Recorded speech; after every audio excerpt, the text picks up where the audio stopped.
Hi, Susan. How are you today? Hi, Ceil. It's nice to see you. Welcome to Workroom Tech. I'm so happy to be here. I've been watching on your social media. Roger has painted the outside of Workroom Tech. He put a flag on a pulley. There are so many big changes coming to your new building, but I think the biggest changes is that you're going to be having some in-person classes. Yeah, starting this week, we have the Greater Charlotte Workroom Association coming for our classes on Thursday and Friday. It's such a big group, we had to put it over 2 days. And Exciting. we also have a few other in-person classes planned for here at Workroom Tech in Tryon, North Carolina.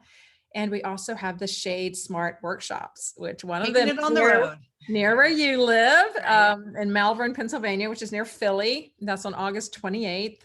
And as of right now, this morning, when we're recording, I only have 2 seats left for that Okay. class. So when people are watching this, it might be sold out. And we're also going to have the same class with Jennifer White and Deborah Cronin and me in Columbus, Ohio on September 24th. Okay. I didn't write this down. It's just I know, and I realized as I started to say it, we didn't really plan to talk about this, but I think it's really important no. that people know that in-person things are coming back, and Yep. it's really exciting. I'll put a link to Workroom Tech we're doing a video and podcast today. So they'll be in the podcast show notes as well as in the video, so that if by the time this comes out, there are any openings left in those classes, you'll still be able to, but also to find out what classes are coming up Yeah. at Workroom Tech, because it's looking beautiful. It's so exciting. Thank you. And we're still continuing with the online classes too. So been really busy. Good, good. I'm glad. I love what we're doing today because it's the second in a series. So it's around the corner. Yeah, around the corner. Only this time we're not talking about pillows, which is what we did in the first Around the Corner podcast. What corners are we going to talk about today? Well, someday we might talk about cutting corners, but not today. That just came to me. I like that. We're going to talk about drapery corners. So this is Around the Corner Drapery Edition. Okay. Okay. And just going to cover a few things that I think would be helpful for workroom and people that are sewing soft furnishings when they're making their draperies to get good corners. Mm-hmm. The first would just be the basic, where the side hem overlaps with the header and where the side hem overlaps with the hem. Right. So I have a couple examples here. So on this grommet drapery sample, there's that nice little square corner there. The heading, the top hem, is on top of the side hem. Right. Okay. And then you have to close this area, and I use a ladder stitch and close around that area there. And then the side hem can be machine sewn, or you can use a fusible tape, or you could hand sew the side hem. And that looks the same as what's on the bottom. So on the bottom, the hem overlaps, the side hem overlaps the bottom hem. Right. And that's the way my mom made draperies, right? So that way a lot, where the heading is on top of the hem. And the only drawback with that is that if this isn't really, really neat, you can see that, right, especially if that's the leading edge. Right. So sometime after I started teaching and seeing how other people were doing things, I found out that a lot of people put their side hems on top of. Right. That's how I do mine. Right. Yeah. So in the last one I showed you, that had a double fold heading. This is a low bulk heading where the lining is coming all the way up to the top. Right. Near the top. So when you do that, you can't fold over that top part. So your side hem has to be on top, but you could do that with a double fold heading too. You can, you're right. Yeah. So that's a great way to do it. And so I now almost all the time I'm putting my side hems on top, whether it's a double fold heading or whether I'm a low bulk heading. And the reason I like that is because you don't have that stitch line here. Right. So this edge is the same all the way up to the top. Just like it is stitching showing. Even a good ladder stitch, you can still tell that's where the fabric is joined. Yeah, I agree with you. And then the ladder stitch is across this top part. So that gives you a nice square corner. Mhm. And we like that on draperies. We like neat corners, Yes. and you don't want them pulled in and puckered. You don't want them open and loose. Mhm. And in a commercial workroom, they'll often machine stitch across the tops. Yes. Susan, I think that some of the details that we do, like making sure that um, whatever part of the treatment is showing looks its best. Yeah. And there are times when it's fine for the facing and the front for you to be able to see that seam, especially when you sew it together really well. But I think it's some of these details that really set our work apart from a commercial room or from store bought. And so taking the time to learn a couple of different techniques or what works best for you, like you said, that's the way your mom did it. You were open-minded and learned from some other people as well. Yep, that's right. And I think the workrooms that are doing a high-end product with inner lining and lots of layers, Mm-hmm. it's harder just to turn and sew that edge. Agreed. That's not going to be a really clean finish. Mm-hmm. And the more expensive fabrics, you want to treat them with respect, and hand sewing that little corner looks so nice. Yes. It looks, works really, really well. So the same thing on this drapery, the bottom hem is on top of the bottom of the side hems on top of the bottom hem. There's a drapery weight in there. And for drapery corners, drapery weights do help those corners to hang a little better. Mm-hmm. It can be a little bit of take up on side hems. Right. And that's a very common problem. So common. We did a podcast about it. We did. I like what we called that podcast. Episode 6 of the podcast, Smiling Draperies. So where your draperies smile at the bottom. So there's a whole podcast on that topic of how to work with your fabric, work with your hems and your layers, and as you turn your layers and as you finish your hems, so that you don't have smiling draperies, so they hang straight and square. Right. Now, there's other ways to finish your corners. And you'll see that a lot on the English panel method, where they do a mitered corner. I think they look so beautiful. I have not mastered it though. It takes a little extra time, Yes. Especially if you're doing the complete English method drapery.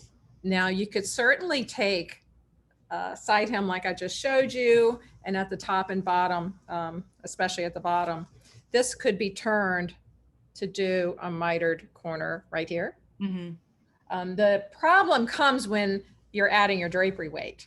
Yes. So with that squared bottom corner, you can just tuck your drapery weight in there, and that's all fine. Right. And if you're going to miter that corner, you're going to have to sew that drapery weight in. Mm-hmm.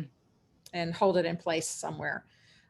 So I have an example here. This is a drapery sample that's here at Workroom Tech that Penny Bruce made. So, Oh, I recognize that fabric. Penny, if you're listening. And the top corner, this is the top corner next to the pleat. Oh, and that's so beautiful. See, that's mitered here. Mm-hmm. And all the lining is hand sewn on top. Right. So one of the big differences with the English method of drapery versus, I guess, an American method, Right. is that the linings are floating on top of the sides. They're not encased. Right. We're always tucking linings under. So they're folding the side hems and then folding the lining on top and back and hand stitching. Beautiful, but that's a lot of hand stitching. Yes, it is. And even for those of us who hand stitch our side hems, sometimes just to keep something on the table so that I don't have to keep taking it back and forth, I will hand stitch, but that's a different kind of hand stitching when you're attaching the lining floating on the surface the way that is done.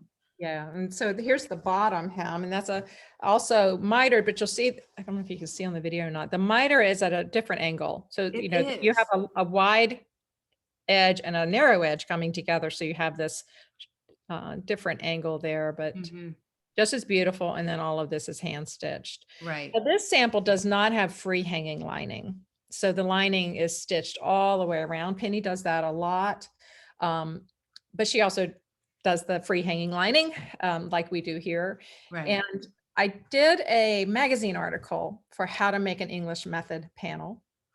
I also had a video that I sold for a while, and don't sell that anymore.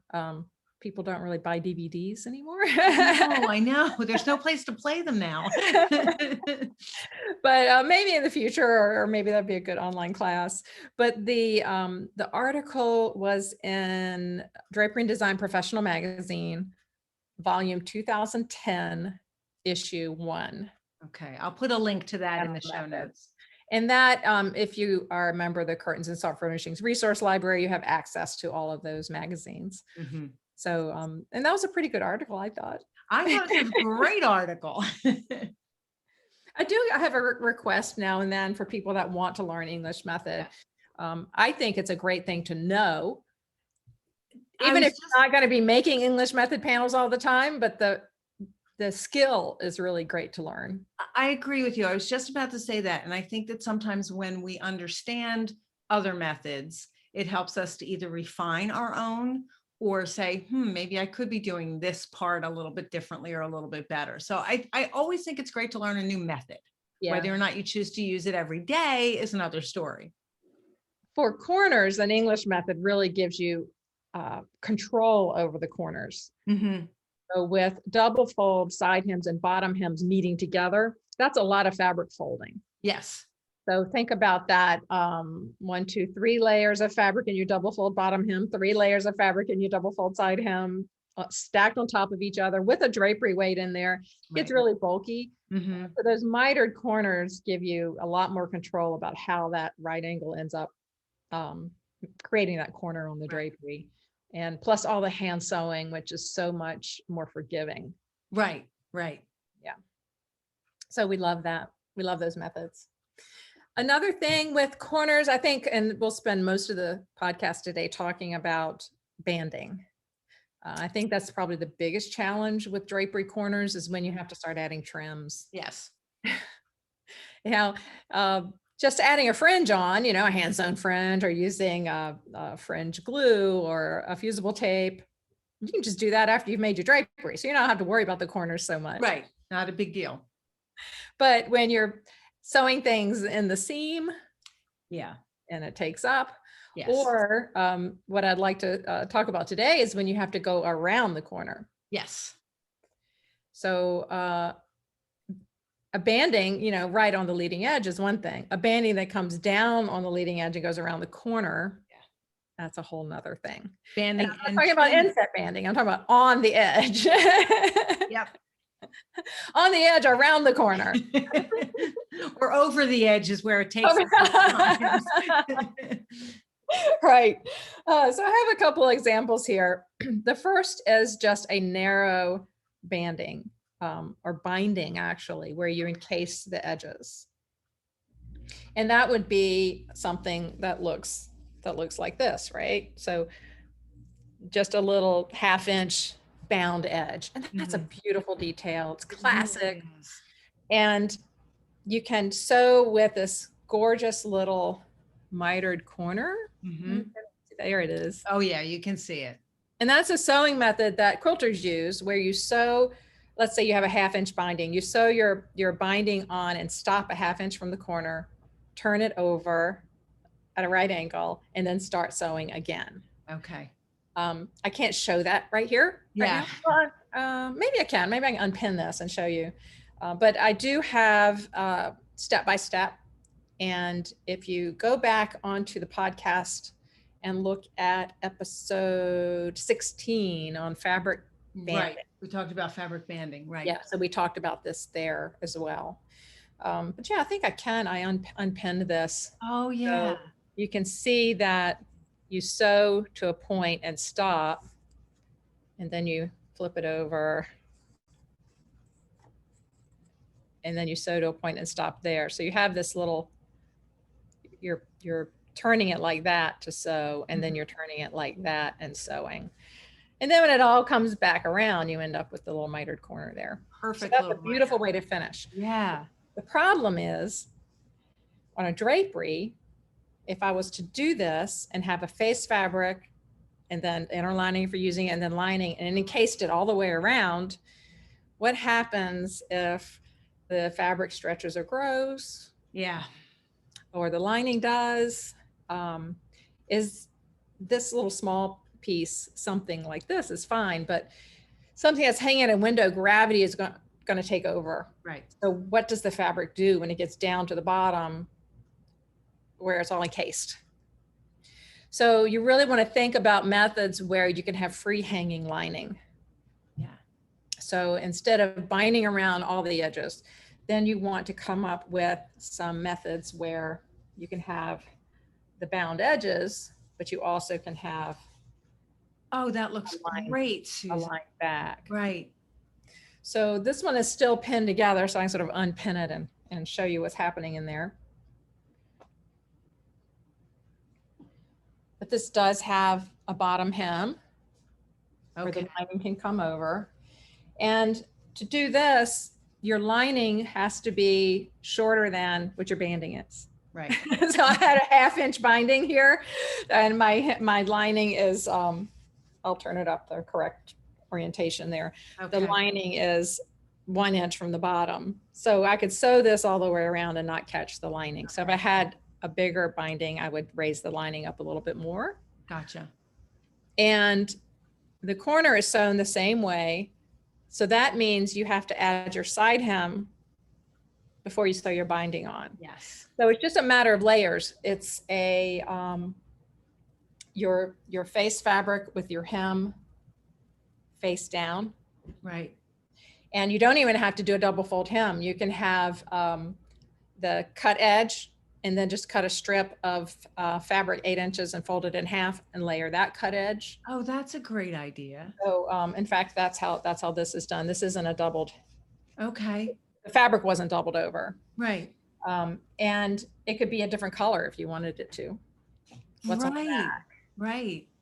And then the lining was placed down, and then another strip of fabric that was cut 3 inches pressed in half. Okay. And then I used, you can use, I used Dufix, Okay. board and fix tape on that, but you could hand sew it. You could do whatever you wanted to for the leading edge. Right. And then pin it all the way around and then sew your binding on. Okay. So that gives you a free hanging layer. So if there's ever any movement, You can adjust. pucker and pull. Right. And it's not really bulky, even though you have a couple layers underneath the binding. It looks Right. so, that looks beautiful. It Susan. looks, it's really nice. And Yeah. I don't have it sewn yet, so I can pull it apart and show students. But so this is a really nice way to finish off a drapery. Now, if I was doing a bound edge on something like a lightweight coverlet, or a throw, or something like that, I would go back and do this method because it's not hanging at a window. Right. Don't have that gravity thing going on. Right.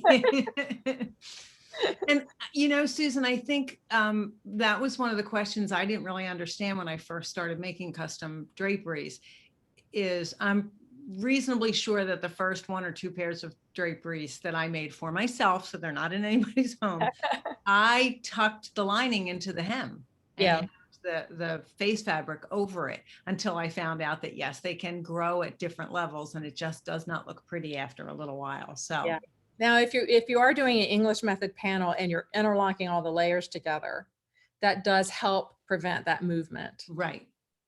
But I always, whenever possible, want my lining to be free hanging. Yeah, I agree.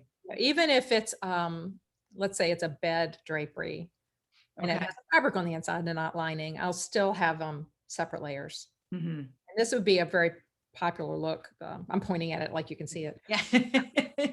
This would be a very popular look for a bed drapery. Yeah, I Have that bound agree. edge all the way around. Right, it's because you want to see the fabric on both sides, and beautiful. So this could be, a print fabric. Right. I'll put pictures of these steps on the blog. For those people who are listening to the podcast, we're not forgetting about you. Well, I mean, pictures of the sewing steps, because I'm just showing you what it looks like finished, but talking about the layering, because with this drapery method, everything's face out. Right. So Yeah. I'm not sewing and turning and pressing. It's the lining face down, inner lining if you're using that, then the fabric face up, and adding all these side hems on before you sew your binding on.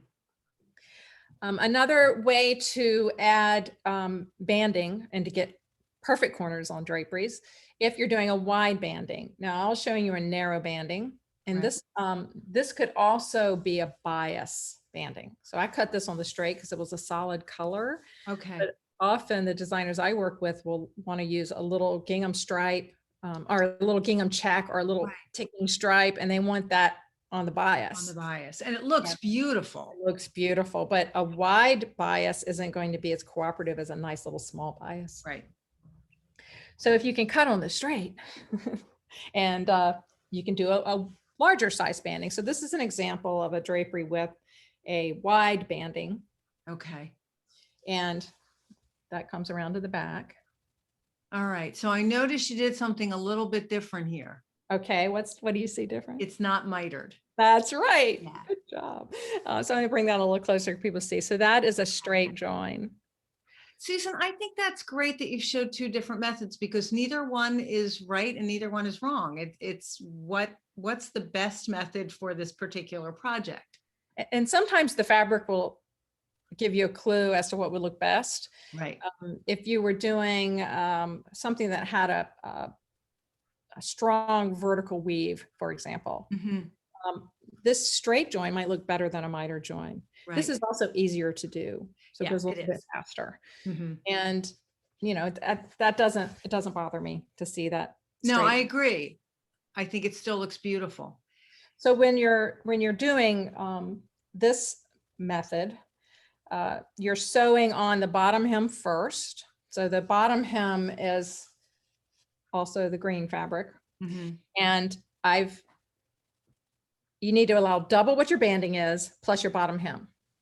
So I have a 2.5 inch banding, so I needed 5 inches Okay. plus 8 inches. And why are you doubling it? I think I know why. Because it's sewing on top of the fabric. Okay. So my seam allowance to sew, this is the bottom hem. The seam allowance to sew the banding was 2.5 inches. Right. The fabric wraps all the way around, all the way to the back, and then finish your bottom hem. And well, then like really don't finish it yet. You will finish it, but you got to sew your side banding on. Yes. Okay, so put your green banding on the bottom first.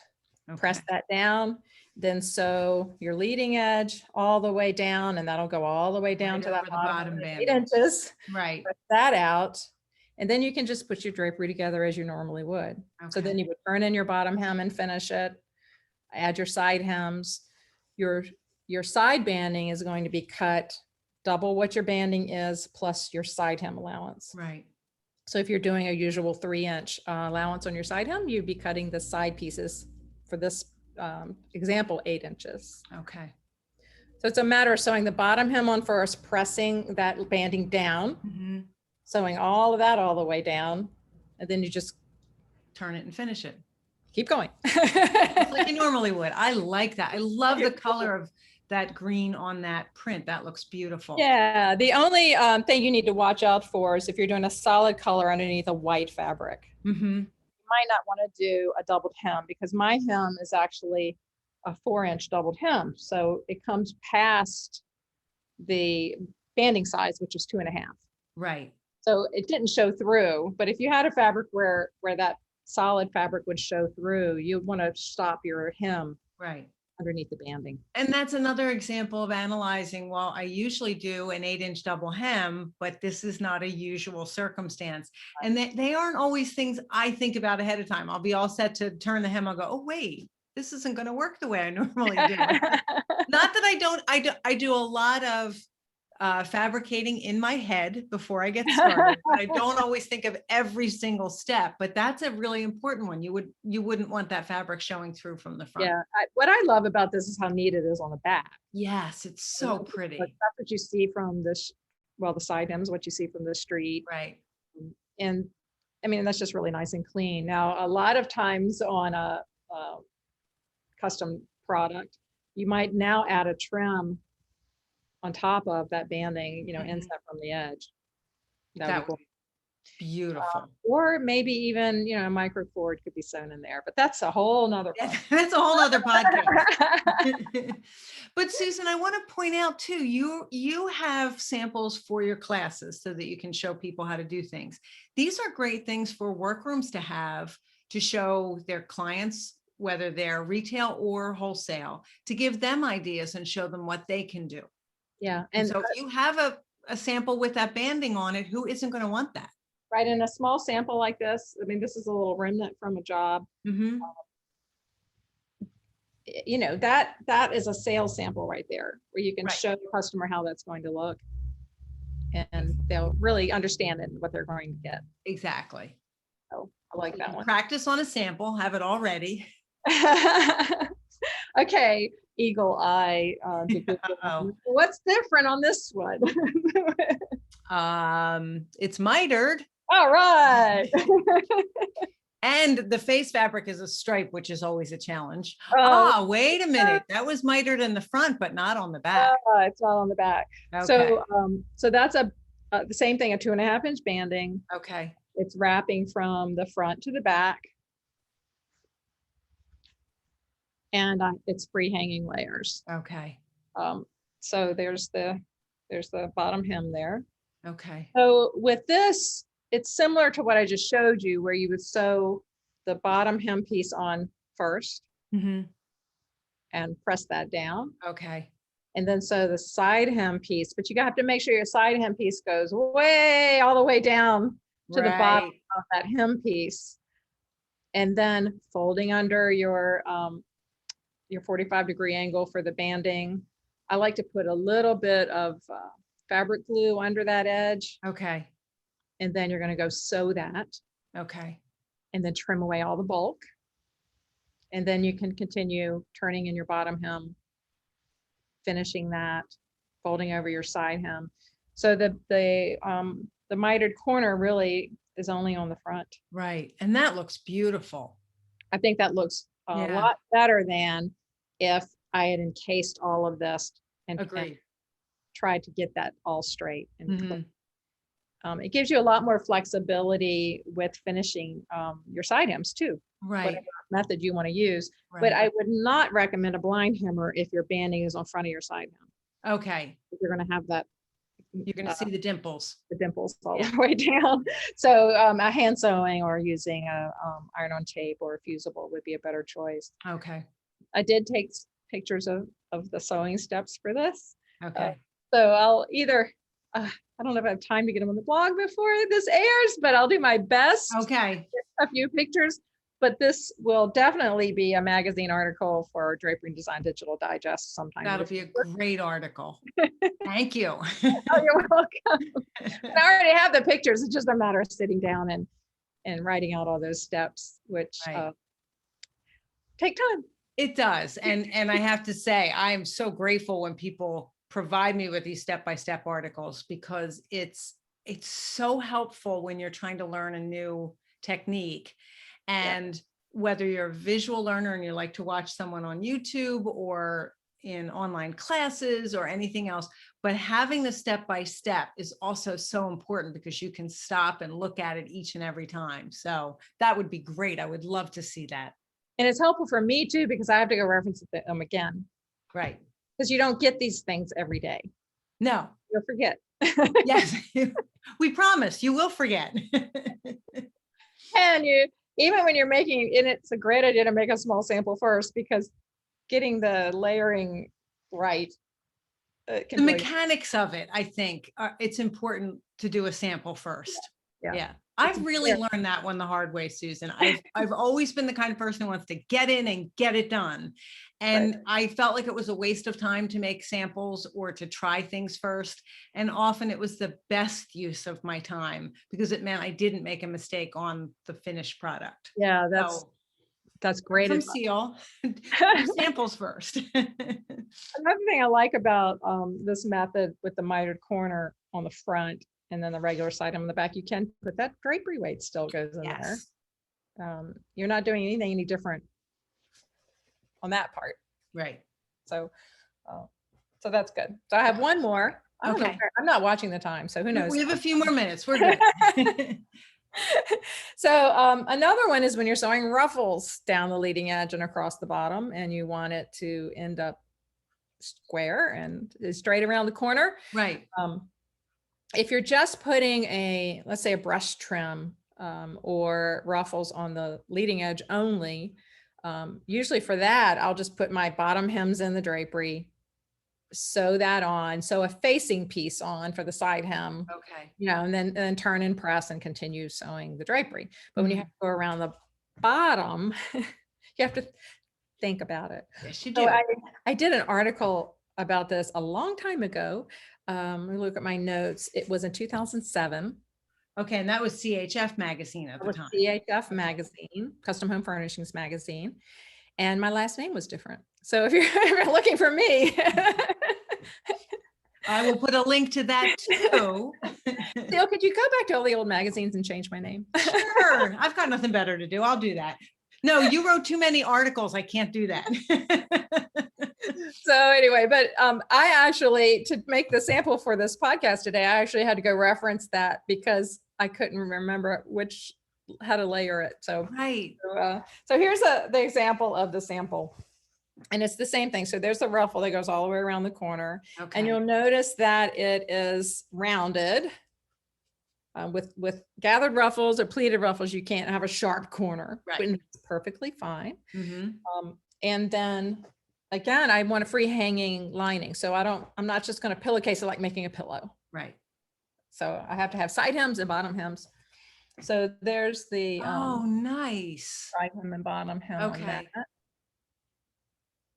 And that's all done in the sewing stage. So right now I could just go in and tuck in the lining and inner lining. So I'm going to go ahead and take the pins out that I have holding it here. And I have the bottom hem is pinned as well. Okay. So this is what it looks like when you sew it. You're going to layer your bottom hem, your ruffles, and I sewed the ruffles on. So I had my main fabric. Okay. Sew the ruffle on. And then I have a strip for the side hem. All right, let's hold this up. Reference side. A strip for the side hem that's on top, and then the strip for the bottom hem is on top of the side hem. Okay. So when you sew it, so that's like that. Okay. So when you sew it, you end up with your side hem on top. Right. Okay. Then when you flip it out, there it is. And that's another case where your bottom hem is just a strip of fabric that's being sewn in. Right. So then when so that makes it so much easier to have the lining free hanging now. Orient it so the bottom hem is, so there's the bottom hem there. Perfect. And that gives you the ability to have free hanging lining, and that your side hems can be hand sewn instead of that leading edge puckering filled with, where the lining is sewn right to that edge of the ruffle. Right. Not only can there be a lot of take up, but it could pucker, it could draw up. Right. So sewing that side hem on gives you a lot more freedom, a lot more ease with the way it drapes and hangs. And it's interesting that you mentioned you had to go back to an older article, Susan. I am seeing more ruffles right now. Are you starting to as well? I have had some ruffled pillows recently. Okay. Yeah, and box pleat or corners. Just the corners are gathered or box pleated. Right. Haven't seen it much on window treatments yet. No, but and when you first held it up, it is about the size of a pillow sham. So I was sort of thinking about that. Yeah, I've seen a couple people mention that they've done a few more ruffled items. So I always feel like if it's starting to show up with pillows and smaller items, the drapery panels might not be too far behind. We might be dragging that article out again for all of us. I know. I could redo it with new pictures because the fabric's really dated, but the information is great. That's what I love about all those old magazine articles, and that resource is it's all there. Right. Well, sometimes I'll go through the old magazines. Not sometimes, I'll do it for every issue of the digest, that we do a blast from the past. So we will bring an older article. whether it's because it's an interesting technique or because I'm starting to see things, coming back again. I did we have a ruched panel that all of a sudden 3 or 4 people were making. And I think the original article was from maybe the late 80s or early 90s. Wow. Yeah. Right. So it was definitely an older article, but it was great. So, I mean, you just never know when you're going to need some of these techniques. Well, that's all my tips for corners on draperies. I'd love to hear from our listeners, viewers today about what problems they're having with their corners. Agreed. What help they need there. My book also has how to do a ladder stitch and how to finish the corners both ways at the heading, whether on the outside edge or folded over on top of the heading. And there's really just good basic knowledge of how to make draperies. Right. And that hasn't changed in years and years and years. No, it hasn't. Now, I always put a link to your blog in the show notes, but I'll very often put a link to the book or to some of the specific things that we're talking about. So you can always find these things at homedeckgal.com. And in case you don't even know where to find show notes, just go right to homedeckgal.com. Wait a minute, Susan. I said homedeckgal.com. Isn't it? You put the blog on Workroom Tech. It's both places. Okay. All right, great. I don't want to send people to the wrong place. No, in my book, it says homedeckgal.com. So that's where a lot of people find me. So I definitely keep stuff there too, both places. Okay, good. Well, I have to tell you, I learned a lot today. There are a few things I knew I was doing, but I wasn't quite sure why I was doing them. Somebody taught me, so I just kept doing it that way. But I thought if you've listened to this podcast and you can't wait to go see it, I'll also have a link to the YouTube channel so you can see all of this. You really do need to see some of these treatments that Susan held up just to see the detail on the corners. And it makes sense when you can see it. So I highly recommend that if you've listened to the podcast, you still go ahead and go to YouTube and take a look. Yeah, and I'll have some photos of the sewing steps on the blog at workroomtech.com. So just look for the Around the Corner Drapery edition. All right. Thanks, Susan. This was great. All right. Thanks, Ceil. Bye. Bye.